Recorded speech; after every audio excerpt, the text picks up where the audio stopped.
ವೃತ್ತದಿಂದ ಆರಂಭವಾದ ಬೃಹತ್ ಸಸ್ಯಾಹಾರ ಜನಜಾಗೃತಿ ಜಾಥಾದಲ್ಲಿ ನೂರಾರು ಧ್ಯಾನಾಭಿಮಾನಿಗಳು ಭಾಗವಹಿಸಿ ಧ್ಯಾನ ಮತ್ತು ಸಸ್ಯಾಹಾರದ ಮಹತ್ವ ಸಾರುವ ಘೋಷಣೆಗಳೊಂದಿಗೆ ಪ್ರಮುಖ ರಸ್ತೆಗಳಲ್ಲಿ ಸಂಚರಿಸಿದರು.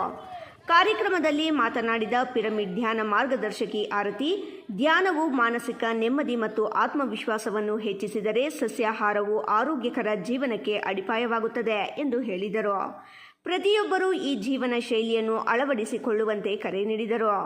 ಇದೇ ಸಂದರ್ಭದಲ್ಲಿ ರಚಿತ ಕೀರ್ತಿ ಮಾತನಾಡಿ, ಬ್ರಹ್ಮರ್ಷಿ ಪಿತಾಮಹ ಡಾಕ್ಟರ್ ಸುಭಾಷ್ ಪತ್ರಿಜಿ ಅವರ ಜೀವನ, ಧ್ಯಾನ ಸಾಧನೆ ಹಾಗೂ ಸಸ್ಯಾಹಾರದ ಸಂದೇಶವನ್ನು ಬಿಂಬಿಸುವ ಕಿರುಚಿತ್ರವನ್ನು ನಗರದ ಶ್ರೀ ವೆಂಕಟೇಶ್ವರ ಚಿತ್ರಮಂದಿರದಲ್ಲಿ ಪ್ರದರ್ಶಿಸಲಾಗುತ್ತಿದೆ. ಇದೇ ಸಂದರ್ಭದಲ್ಲಿ ರಚಿತ ಕೀರ್ತಿ ಮಾತನಾಡಿ, ಬ್ರಹ್ಮರ್ಷಿ ಪಿತಾಮಹ ಡಾಕ್ಟರ್ ಸುಭಾಷ್ ಪತ್ರಿಜಿ ಅವರ ಜೀವನ, ಧ್ಯಾನ ಸಾಧನೆ ಹಾಗೂ ಸಸ್ಯಾಹಾರದ ಸಂದೇಶವನ್ನು ಬಿಂಬಿಸುವ ಕಿರುಚಿತ್ರವನ್ನು ನಗರದ ಶ್ರೀ ವೆಂಕಟೇಶ್ವರ ಚಿತ್ರಮಂದಿರದಲ್ಲಿ ಪ್ರದರ್ಶಿಸಲಾಗುತ್ತಿದೆ. ಸಾರ್ವಜನಿಕರು ಹೆಚ್ಚಿನ ಸಂಖ್ಯೆಯಲ್ಲಿ ವೀಕ್ಷಿಸಿ ಅವರ ಸಂದೇಶಗಳನ್ನು ಜೀವನದಲ್ಲಿ ಅಳವಡಿಸಿಕೊಳ್ಳಬೇಕು ಎಂದು ಮನವಿ ಮಾಡಿದರು. ಜಾಥಾದಲ್ಲಿ ಅಜಯ ಕೀರ್ತಿ, ಮುತ್ತುರಾಜ್, ಕಲಬುರಗಿ, ಹರೀಶ್ ಕುಮಾರ್, ಪದ್ಮಲತಾ, ಅಂಬಿಕಾ, ಕೃಷ್ಣಮೂರ್ತಿ ಸೇರಿದಂತೆ ನೂರಾರು ಧ್ಯಾನಾಭಿಮಾನಿಗಳು ಹಾಗೂ ಸಾರ್ವಜನಿಕರು ಭಾಗವಹಿಸಿದ್ದರು.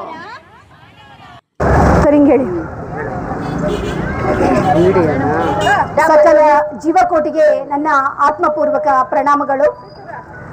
ಬ್ರಹ್ಮಶ್ರೀ ಪಿತಾಮಹ ಪತ್ರಿಜಿಯವರ ಪಿರಮಿಡ್ ಸ್ಪಿರಿಚುವಲ್ ಸೊಸೈಟೀಸ್ ಮೂವ್ಮೆಂಟ್ ನಲ್ಲಿ ನಾವೆಲ್ಲ ಕೂಡ ಭಾಗವಹಿಸ್ತಾ ಇದ್ದೀವಿ. ಈ ಒಂದು ಆಂದೋಲನದ ಉದ್ದೇಶವೇ ಧ್ಯಾನ ಜಗತ್, ಸಸ್ಯಾಹಾರ ಜಗತ್ ಮತ್ತು ಪಿರಮಿಡ್ ಜಗತ್.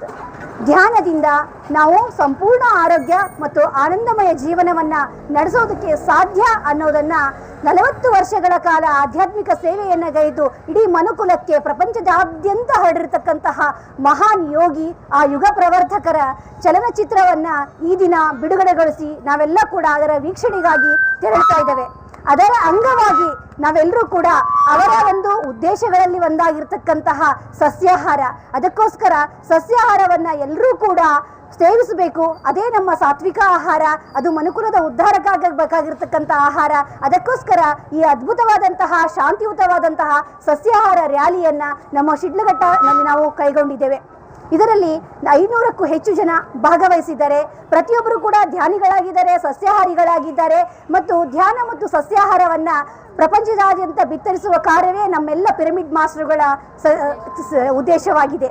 ಅಲ್ಲದೆ ಪಿರಮಿಡ್ ಇದೊಂದು ಅದ್ಭುತವಾದಂತಹ ವಿಶ್ವಮಯ ಪ್ರಾಣಶಕ್ತಿಯನ್ನು ತನ್ನತ್ತ ಸೆಳೆಯುವ ಸಾಧನ. ಇದು ಧ್ಯಾನ ಇರ್ರೆಸ್ಪಾನ್ಸಿಬಿಲಿಟಿ ಯಾಕೆ ಆಗ್ತಿದೆ ಅಂದರೆ ಅವರ ಆಹಾರ ಸೇವನೆಗಳು, ಅವರ ಒಂದು ದಿನನಿತ್ಯ ಚರ್ಯಗಳು, ಯೋಚನಾ ಲಹರಿ ಮತ್ತು ಸ್ಟ್ರೆಸ್ ಲೆವೆಲ್ಸ್ ಜಾಸ್ತಿ ಆಗಿರೋದ್ರಿಂದ.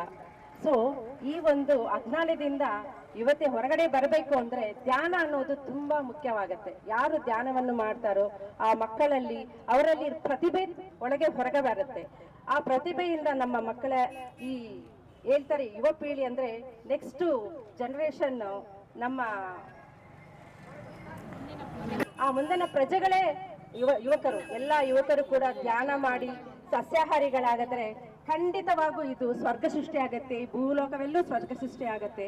ನಾವು ಎಲ್ಲರೂ ಕೂಡ ಇಲ್ಲಿ ಸುಖವಾಗಿ, ಸುಖಮಯವಾಗಿ, ಆನಂದವಾಗಿ ಜೀವನ ಮಾಡ್ಬೋದು. ಅದೇ ಅವರ ಬ್ರಹ್ಮರ್ಷಿ ಪತ್ರಿಜಿಯವರ, ನಮ್ಮ ಗುರುಗಳ ಒಂದು ಸಂದೇಶ. ಧ್ಯಾನ ಜಗತ್, ಪಿರಮಿಡ್ ಜಗತ್, ಸಸ್ಯಾಹಾರ ಜಗತ್. ಪಿರಮಿಡ್ ಜಗತ್ की सस्याहार जगत की जय, ध्यान जगत की जय, पत्रिजी की जय, पत्रिजी की जय, पत्रिजी की जय, विश्व शांति के जय. ಮೇಡಮ್ ಒಂದು ನಿಮಿಷ ಮಾತಾಡ್ತಾರೆ. ನಮ್ಮ ಪೂಜ್ಯ ಗುರುಗಳಾದಂತಹ ಬ್ರಹ್ಮರ್ಷಿ ಸುಭಾಷ್ ಪತ್ರಿಜಿಯವರ ಜೀವನ ಚರಿತ್ರೆ ಆಧಾರಿತ ಚಲನಚಿತ್ರವನ್ನ ಬಿಡುಗಡೆ ಮಾಡ್ತಾ ಇದ್ದೀವಿ. ಅದೇ ಒಂದು ನಿಟ್ಟಿನಲ್ಲಿ ಇವತ್ತಿನ ದಿನ ಅವರ ಸಂದೇಶ, ಮೂಲ ಸಂದೇಶವಾದಂತಹ ಧ್ಯಾನದ ಮೂಲಕ ಅಹಿಂಸಾ ಮಾರ್ಗವೆಂಬುದನ್ನ ನಾವೆಲ್ಲರೂ ಅರ್ಥಕೊಂಡಿದ್ದೀವಿ. ಇದೇ ಒಂದು ನಿಟ್ಟಿನಲ್ಲಿ ಪ್ರಪಂಚ ಎಲ್ಲರ ಕಡೆಗೂ ಈ ಒಂದು ಅಹಿಂಸಾ ಮಾರ್ಗ ಹರಡಬೇಕು ಅನ್ನೋದು ನಮ್ಮ ಪತ್ರಿಜಿಯವರ ಮೂಲ ಉದ್ದೇಶ ಆಗಿತ್ತು. ಅದೇ ಒಂದು ನಿಟ್ಟಿನ ಮೇರೆಗೆ ನಾವೆಲ್ಲರೂ ಇವತ್ತಿನ ದಿನ ಇಲ್ಲಿ ಸೇರಿ ಚಿಂತಾಮಣಿ, ಚಿಕ್ಕಬಳ್ಳಾಪುರ, ವಿಜಯಪುರ, ದೇವನಹಳ್ಳಿ, ದೊಡ್ಡಬಳ್ಳಾಪುರ, ಚಿಕ್ಕಬಳ್ಳಾಪುರ, ಶಿಡ್ಲಘಟ್ಟ, ಚಿಂತಾಮಣಿ ಎಲ್ಲ ಕಡೆಯಿಂದನೂ ಸುಮಾರು ಹಲವಾರು ಧ್ಯಾನಿಗಳೆಲ್ಲರೂ ಇಲ್ಲಿ ಬಂದು ಸೇರಿ ಈ ಒಂದು ಜಾಥಾವನ್ನು ಹಮ್ಮಿಕೊಂಡಿದ್ದೇವೆ. ಈ ಒಂದು ಜಾಥಾಗೆ ನಮಗೆಲ್ಲರಿಗೂ ಸಪೋರ್ಟ್ ಮಾಡಿದಂತಹ ಎಲ್ಲ ಧ್ಯಾನಿಗಳಿಗೂ ನಮ್ಮೆಲ್ಲರ ಹೃದಯಪೂರ್ವಕ ನಮನಗಳನ್ನು ಅರ್ಪಿಸುತ್ತಾ ಈ ನನ್ನ ಒಂದೆರಡು ಮಾತುಗಳನ್ನು ಮುಗಿಸ್ತಾ ಎಲ್ಲ ಯುವಕರೆಲ್ಲ ಬರಬೇಕು ಅಂತ ಹೇಳಿದ್ದಾರೆ. ಯಾಕಂದ್ರೆ ಯುವಕರು ಧ್ಯಾನಕ್ಕೆ ಬಂದ್ರೆ ನಮ್ಮ ರಾಜ್ಯ ಚೆನ್ನಾಗಿರುತ್ತೆ, ರಾಮನ ರಾಜ್ಯ ಆಗತ್ತೆ. ಸಸ್ಯಾಹಾರ ಯಾಕಂದ್ರೆ ನಮ್ಮ ಡೈಜೆಸ್ಟಿವ್ ಸಿಸ್ಟಮ್ ಸಸ್ಯಾಹಾರಕ್ಕೋಸ್ಕರನೇ ಅದು క్రియేట్ ಆಗಿರೋదు. మాంసాహారే కానీ ఏ గురువే కానీ ఇంత ధైర్యంగా అందరి ముందరు నిల్చుకొని చెప్పలేదు. ఏమంటే వాళ్ళ ఫర్మ్ కి కష్టం అవుతుంది, వాళ్ళకి సహాయం ఎవరు చెయ్యరు అనే ఉద్దేశంతో సుభాష్ పత్రి సార్ మాత్రమే వాళ్ళు ఈ శాకాహారము ఈ జీవుల కోసము అన్నిటి కోసము ప్రయత్నం చేసి వాళ్ళు ఎంత కష్టపడ్డారో వాళ్ళు జీవిత చరిత్ర ఈ రోజు సినిమాగా రిలీజ్ అవుతోంది. దయ ఉంచి అందరూ చూడండి, ప్లీజ్ హెల్ప్ చేయండి.